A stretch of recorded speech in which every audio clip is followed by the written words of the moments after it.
Ce 26 novembre, malgré un fort Mistral, plusieurs dizaines de militants de la CGT s'étaient rassemblés devant la préfecture de Vaucluse pour dénoncer l'injustice du projet de loi concernant la réforme des retraites, alors que les députés examinaient le texte pour la dernière fois à l'Assemblée nationale. À cette occasion, Bruno Mouret, secrétaire de l'UD, rappelait les revendications et les propositions de la CGT dans la période. Nos revendications en termes de salaire, d'emploi, de conditions de travail et de protection sociale solidaire.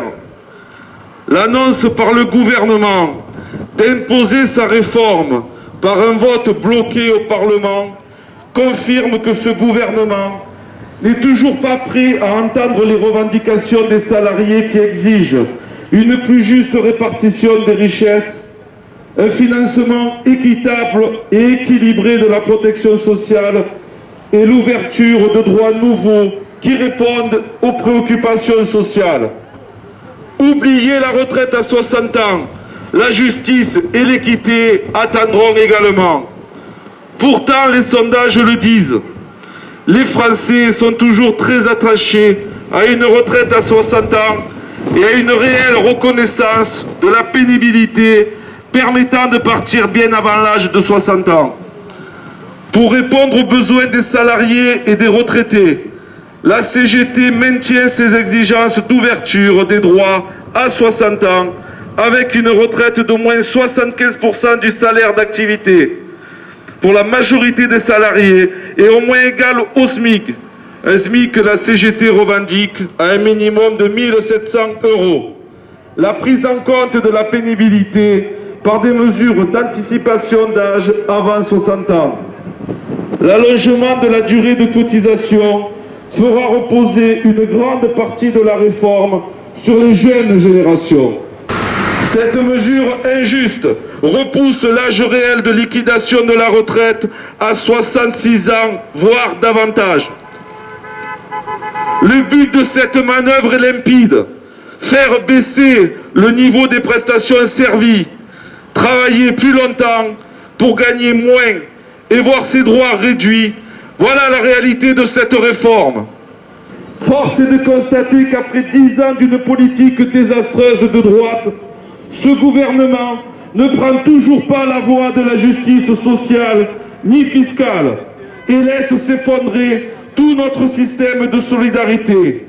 Pire, il continue de soutenir le patronat et les entreprises à coups de milliards d'exonérations de cotisations sociales sans aucune contrepartie que de continuer à gaver les actionnaires pour qui les dividendes, eux, ne cessent de flamber.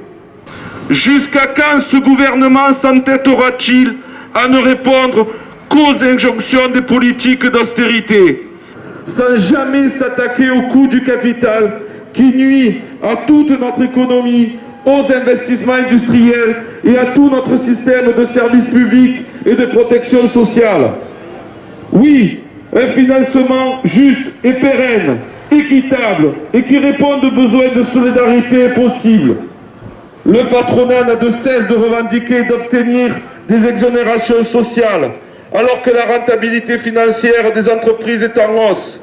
Pendant ce temps, nos salaires et notre pouvoir d'achat stagnent ou régressent pour certains.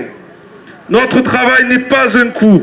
Notre travail est un atout économique et social, alors que le capital est un coût pour toute la société.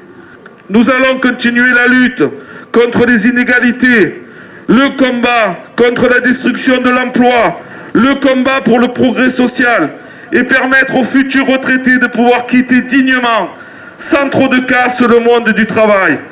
Cela ne peut se faire sans un profond changement de cap et une intervention massive des salariés. Le lancement de la campagne sur le coût du capital doit être l'occasion de poursuivre le débat avec le plus grand nombre de salariés dans les entreprises, dans les services publics et investir toutes les entreprises où nous ne sommes pas encore présents.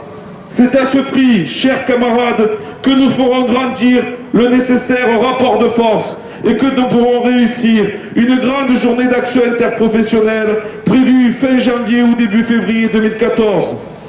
Nous ne lâcherons rien tous ensemble, pour plus de solidarité et de justice sociale et pour une autre répartition des richesses. Merci.